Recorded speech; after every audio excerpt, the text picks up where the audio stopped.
Once and Future Authors podcast. I'm Stephanie, and I'm so delighted to be joined today by author Deborah Burns. She's the author of Authorize It. Thanks for joining me. I am so happy to be here, Stephanie. Talking to you is one of life's great pleasures. I love your enthusiasm and all you do for authors. So super happy to be here. Completely my pleasure. And just to catch our listeners up, Deborah wrote Authorize It, Think Like a Writer to Win at Work and Life, after the lessons she kind of learned and embodied from her memoir, Saturday's Child. Did I say that right? Authorize It is inspired by... Inspired by that particular journey, because although I was a journalism major in college and spent a lot of time in marketing in my magazine career, I never immersed myself in the world of storytelling, nor did I ever really think I would write a book. And it wasn't until I was heart compelled to write that first book that I went on a journey of discovery on how to take the writing talent that I did have, but was suited for something else. It was suited for the headline or the marketing tagline that would entice people or compel people to come along, rather than unfolding a story so the reader could jump into it. And as you know, it's two completely different skill sets, and I had to learn the second one by immersing myself in this literary world full of wisdom that 98% of us just don't know because we're never going to write a book. And that was my light bulb moment.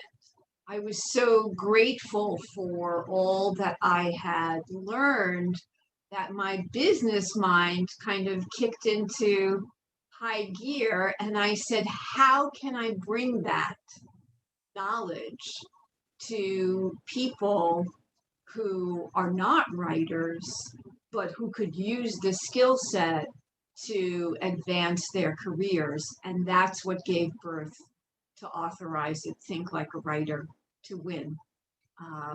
If I hadn't written that first book, this one would never have come along. I love the way you described the journey in writing your first book. You know, you said 98% of the people will never write a book. Yes, but 90% want to. And that's always a statistic that is absolutely true, that has been, queried and such. So people want to be a writer. They might not have the talent.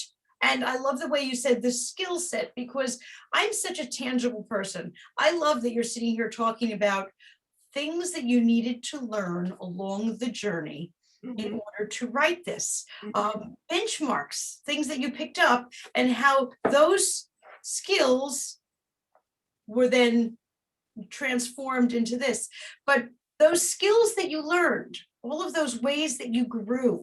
Tell me a little bit about the journey in writing that first book. Did you anticipate that, wow, I don't know anything? Or did you think, I got this before you started? Well, just a little, minute on the backdrop of that first book, because I said it was like a heart journey. Yeah. And although I had never really thought about writing a book, I was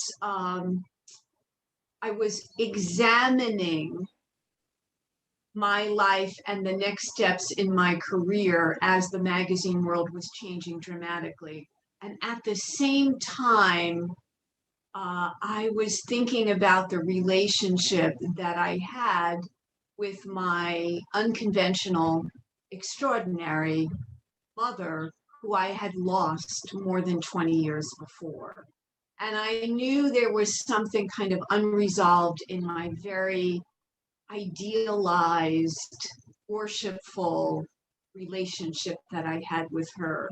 And so as a part of this kind of discovery of what am I going to do next from a career perspective, there was a who am I and how did I get this way moment as well. And then suddenly, because I was open, especially open at that point, I was in a museum and I was looking at portraits of unconventional women from history.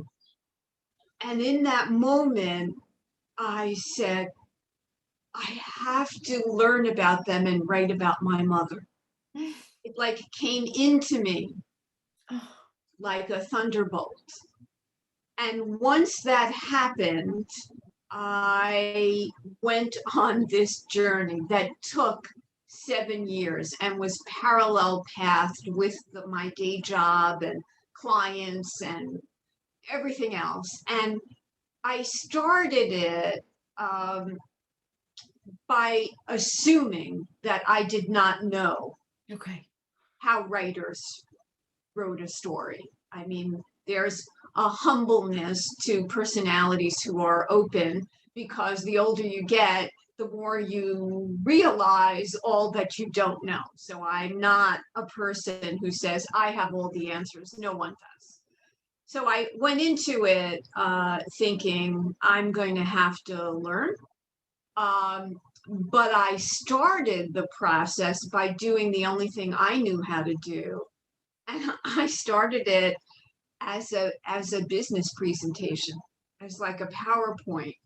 And that's how I thought through chapters as I did research on the women. And I learned about writing a synopsis, and I took a workshop on how to plot stories. You know, there were some early little toe dips into how to write a book and post-it notes for scenes and that kind of thing. But for me, the most natural tools were business tools. It was like, how do I approach this in the way I would approach a presentation?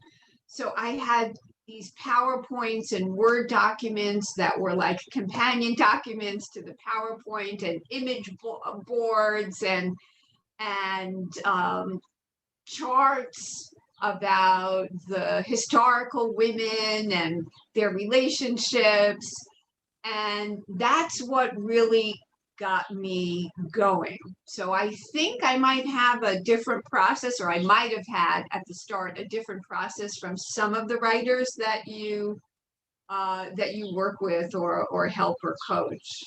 Well, you know that I'm the queen of the takeaways. You know, I'm listening to you and I'm like, oh, I'm so glad you said that.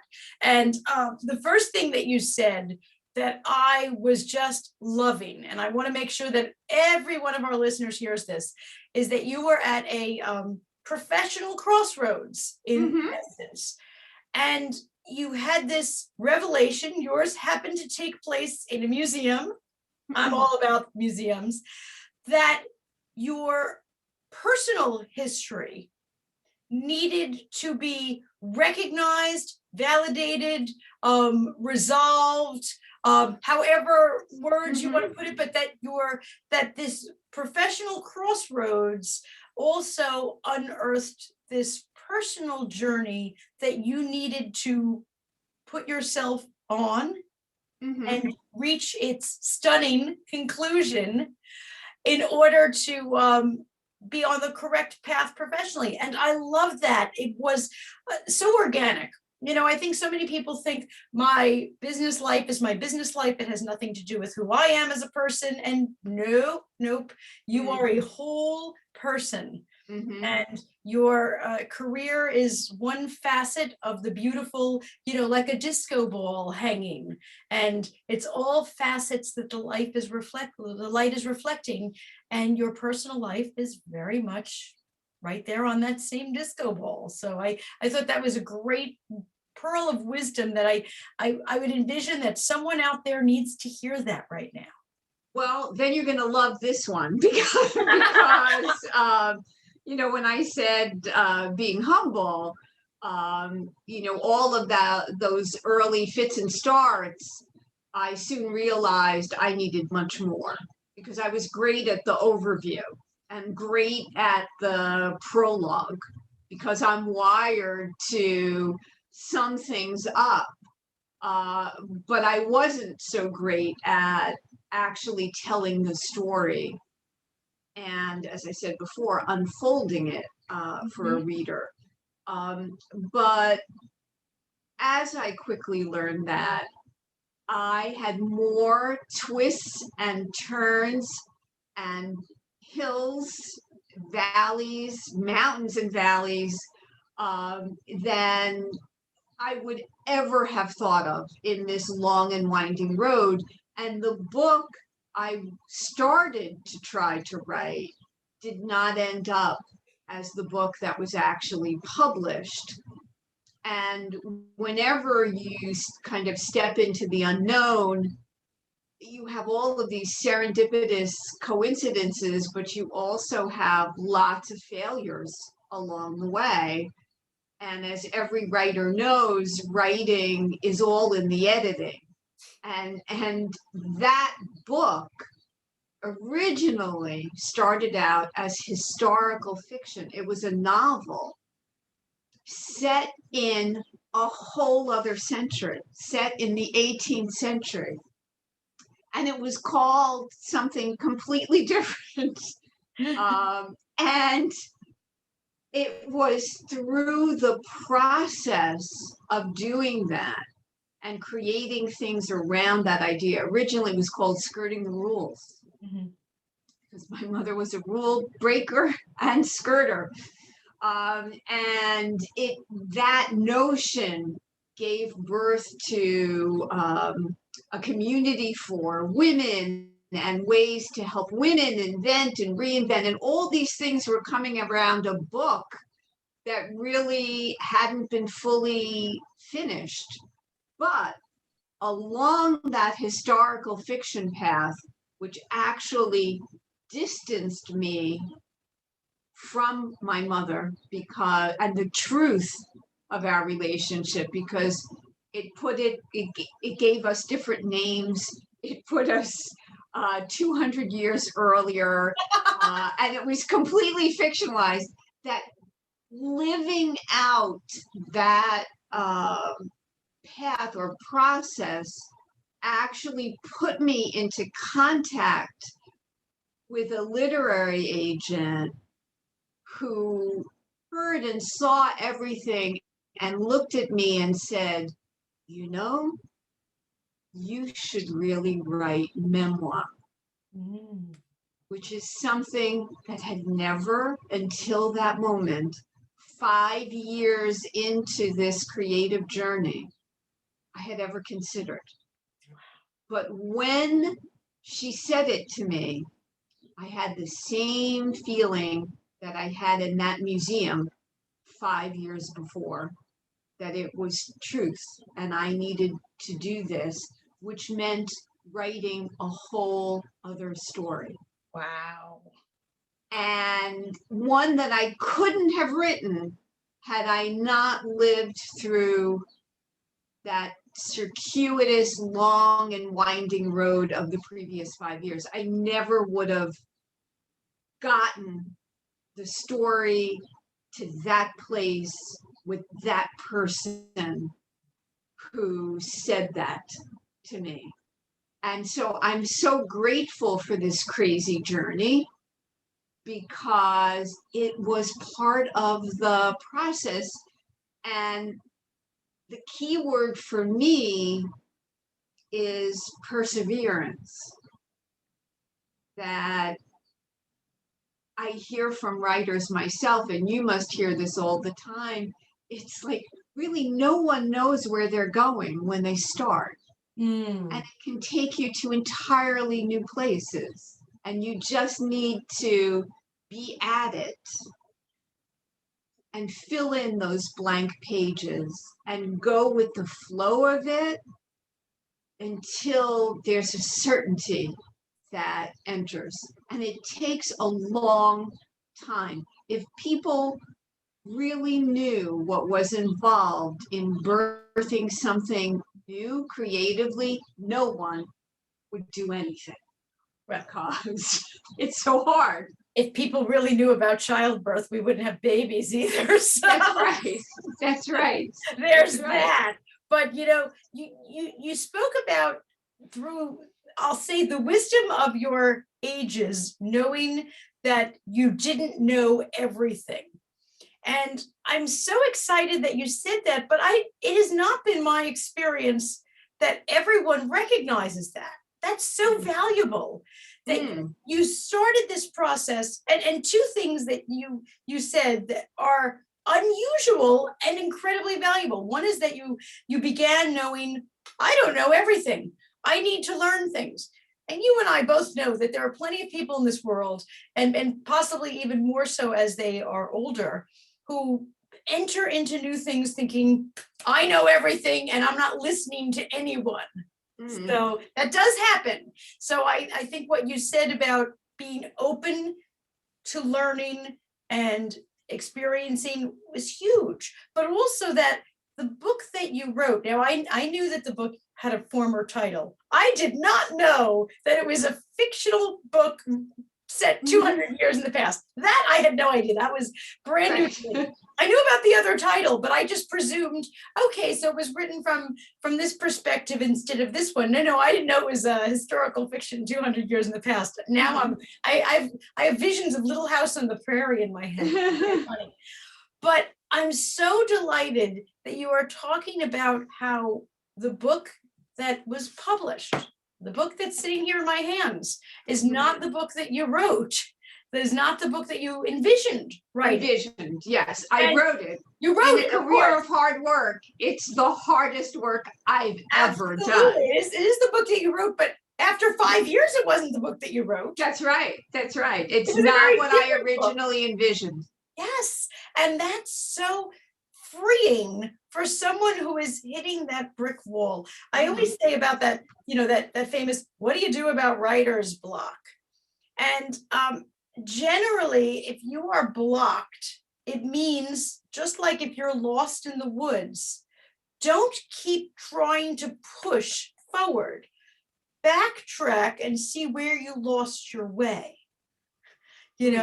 And somewhere you're pushing too far in one. And it sounds like this, after 5 years, was not what you needed to be writing. Yeah, I mean, it changed. Now, that first book is there. It needs like rounds of editing on my part. And it may live someday. But I also know this. The world has changed so dramatically since I started that. I said it was a 7-year journey until publication, but now I'm going back like 8 years ago. The world has changed so much that the original concept for these women from history is not there in the same way, or co-opted by so many voices supporting women and helping women, that can't be what the story would be about if I went back to that book. It would require like a major overhaul to make it relevant to readers today. And there could be a way, and that's something I might revisit, not now because there's too much going on, but maybe 3 years from now or 4 years from now, it will come to me. I know it's like cooking and simmering. When you live in a world of ideas that take a long time to cook, they will morph and change, and you have to be flexible and agile as a writer to be able to deal with that and go with the flow of a story.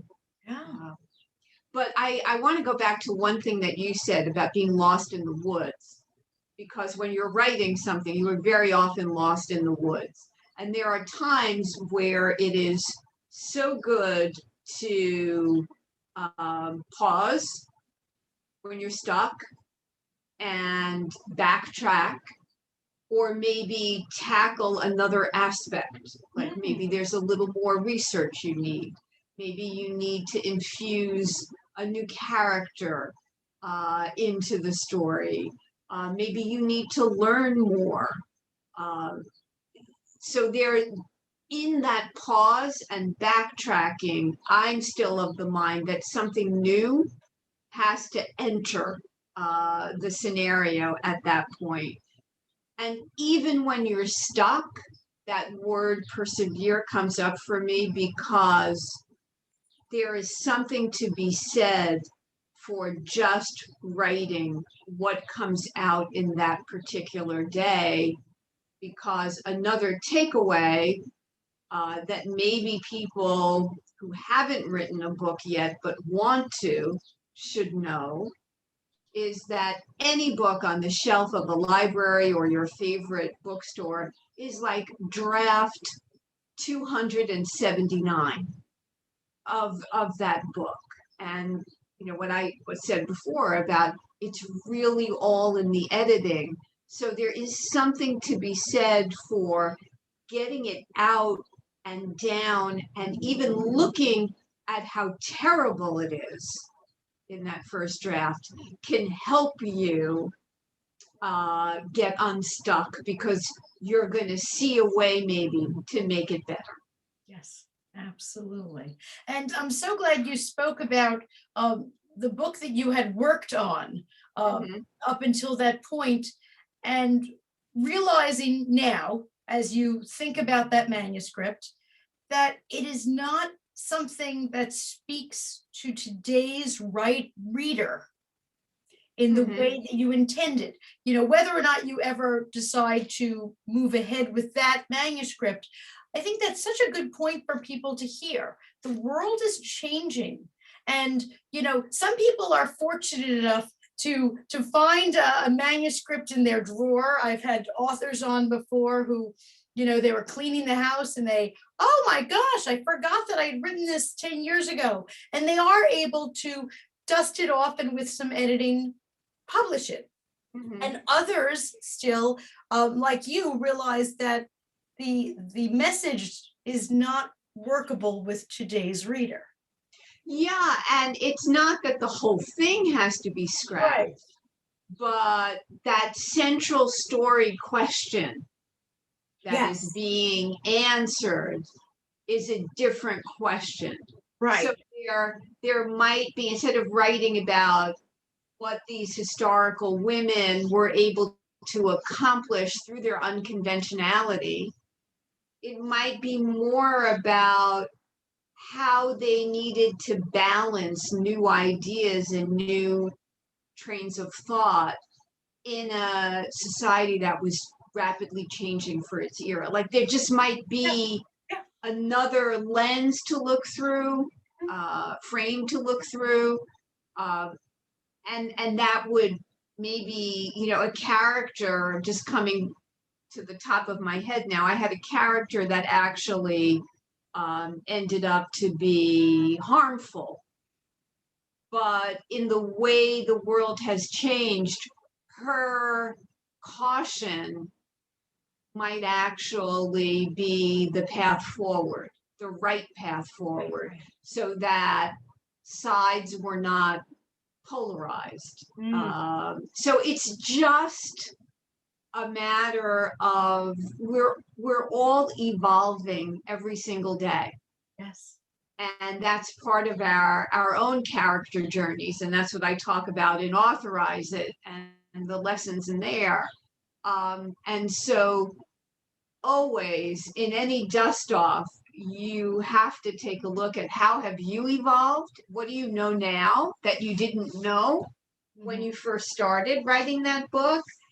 And you always have to think about the reader. Absolutely. How would this be meaningful for the reader and impart some value to them? And I say it's not the same book that I wrote all those years ago. Right. Now, writing Saturday's Child was a very personal journey for you, and Yes. certainly very, very personal, and the process therefore was also one that affected you deeply, I'm sure, emotionally, cathartically, and a million other ways. Let's talk about Authorize It. Authorize It is a very, very different book. The lessons that you learned kind of framed to help, and I love your tagline, think like a writer to win at work and life. Certainly to win at work, you've been a successful businesswoman who wants to give others the wisdom of what you've learned, but I'm so glad you added and life. Again, going with that tie-in that I mentioned even at the beginning, that your work life and our personal life, they're so intertwined. But tell me about process. If this was you, pouring your guts out on a page, shall we say? Yeah, which exactly. Ding ding, yes. Yes, that's what Saturday's Child is, practically cutting open a vein and pouring it on the keyboard. I mean, a very different process. Tell me about when you went to write Authorize It and how you approached it. So much easier. Yeah, I liked your analogies, it was like a vein opening, leeches, everything. But it was turning my unique experience in that mother-daughter relationship into a story. So it's a memoir that reads like a novel, but it has meaning for other people because it's a book without judgment. I loved my mother, despite maybe a little narcissism on her part. But I really was in love with my mother, and I wanted readers to feel that relationship so that they could understand it. And then when things changed in the story, they would be like, oh my God, I didn't see that coming. So writing that and now knowing that it's so different from the book I originally envisioned, I was hidden in that first book. And even when I first started writing memoir, I started it as a love letter to my mother. I really wasn't in it.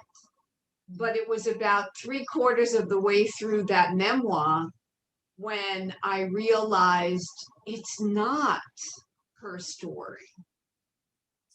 It's my perspective on our relationship. And that realization required another major rewrite.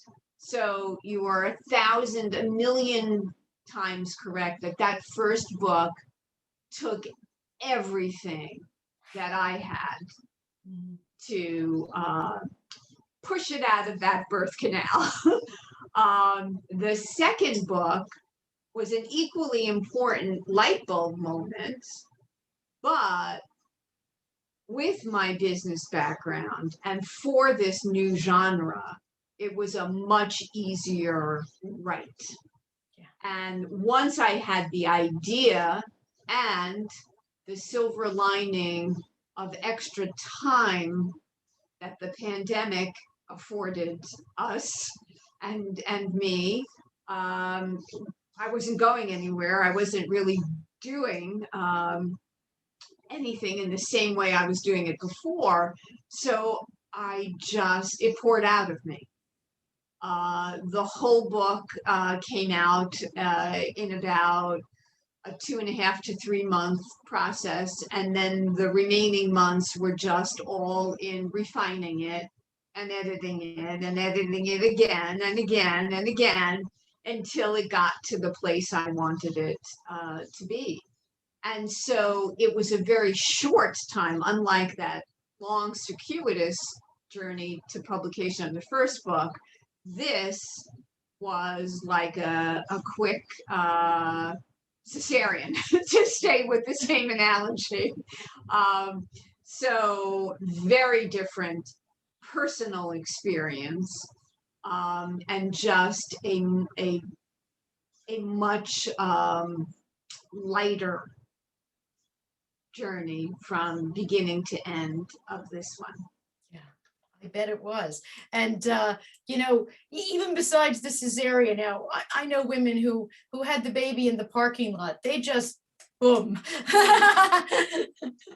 They just popped that out. But it's funny. You spoke about starting this, even aside from the emotional content, that this was when you began Saturday's Child, you recognized there is so much that you don't know. I think that when you wrote Authorize It, you were going from a place of knowing. Excellent. In all my interviews, Stephanie, no one has ever put it quite that way. That's a excellent insight, and one that I'm processing quickly in the moment of this conversation. Yes, I started it from a place of knowing. Right. Very different. I started it from a place of certainty that if I wrote this in the right kind of accessible way for others, it would be a success and I could do it. I was confident. It was knowing and a confidence that I had the ability to see this through and do it, which is something I didn't really have the first time around. I thought I could do it, but I really didn't know I could do it. So yes, the starting gate for this one, to our conversation a few minutes ago, I was changed. Yeah. I was a different person when I started the second book than when I started the first. That's so exciting for people who are, whether they're starting that first and they're saying, oh my gosh, this is so much bigger than I thought it was going to be. But other people, whether it's because they have the experience of writing others, or in your case, this is nonfiction speaking to your skill set about a journey that you had recently taken and could translate into delivering to others succinctly. Mm-hmm. This is definitely drawing on your, this is what I do and I do it well. Let me help you. Yeah, and it really started from the place and an article I wrote tied to the first book where I had to give leadership lessons, and I just tied it to the writing world. And when I did, I saw something that, despite having been a chief innovation officer, here are 5 things I never knew about leadership and success until I wrote a book. And it was like an epiphany moment, but it came from persevering. And even though I didn't know where I was going, I was still at it and in conversation every single day. And then slowly being open, all of a sudden, this idea hit. And then it's all a matter of acting on ideas when they come to you. To quote a famous author, super famous, an uber level author by the name of Elizabeth Gilbert. She wrote a book called Big Magic. And it was her take on creativity. And I went to hear her speak years ago when it launched. And she calls ideas entities that float around us all. They're always there and they're always around us. And when an idea comes into your head, your job is to act on it. Because if you don't, and it's a good idea, 2 years from now, you're going to see it because it came to someone else and they acted on it.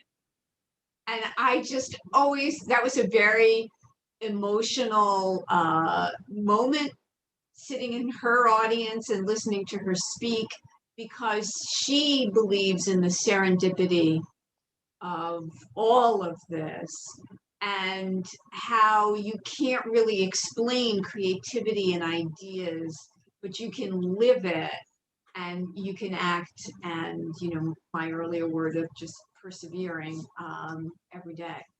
I'm so glad that you mentioned that notion of ideas being out there for us to act upon. How many Mhm. people, I'm sure, have come to you saying, "Oh, I'd love to write, but I have no ideas."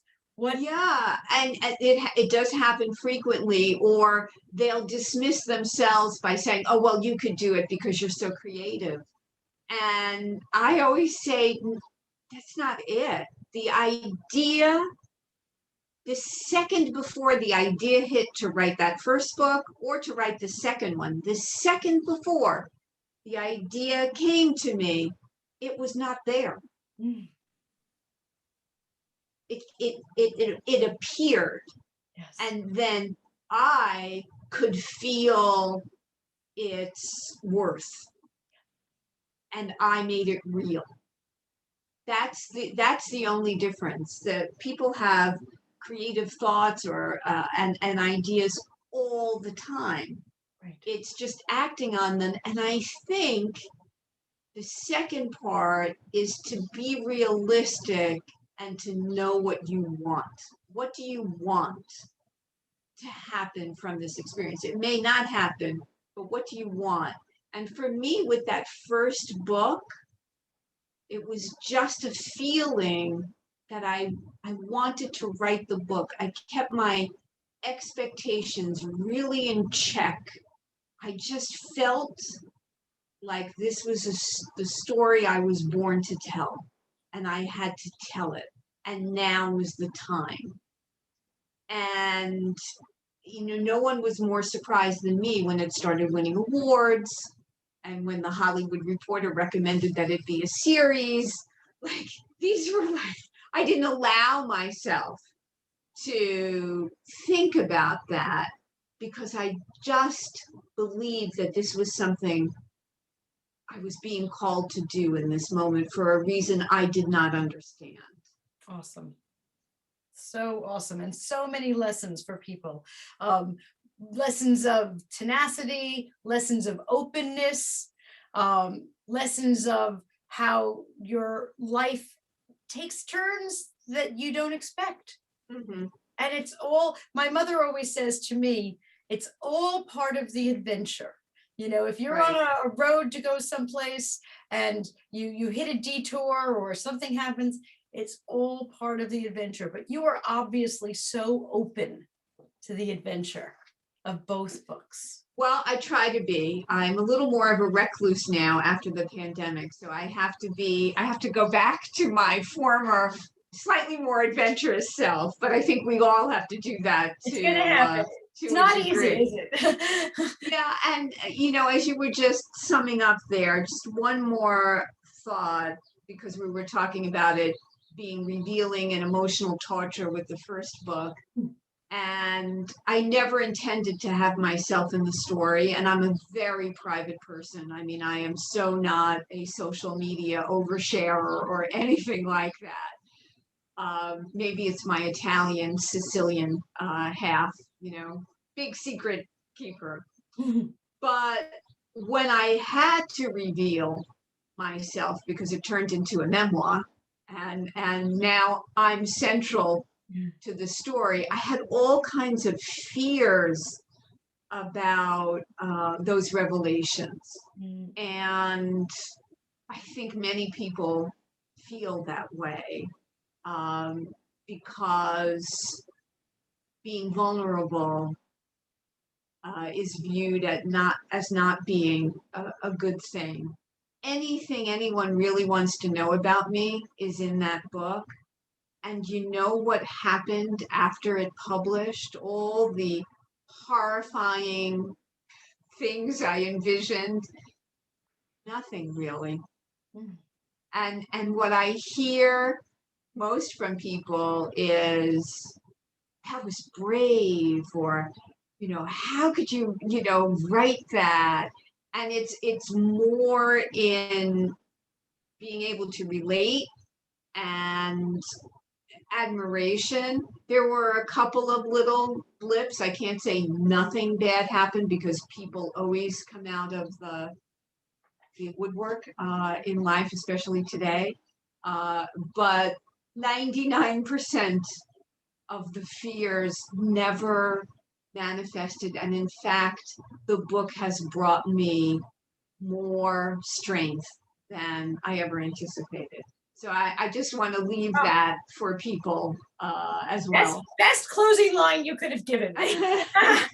Absolutely. And you know, I'm all about wanting other writers to hear these pearls of wisdom, to be embrace the permission you're giving them. And you're so right. People are very, very concerned about that. So I'm so glad you said that from a place of, you know, big revelations in here. She's still here. She's good. You know? It's all good. It's all good. It's all good. I'm so glad you said that. Well, I have to tell you, Deborah, I always love when we get to chat, and each time I learn something new. So we're going to just have to do this again. As do I. So we're big fans of each other. Thank you so much for talking today. Oh, and we'll do it again so I can learn more. Thanks for joining me. And for all of our listeners out there, Deborah Burns, author of Saturday's Child and her newest release, Authorize It. Thanks for joining me. Bye-bye for now.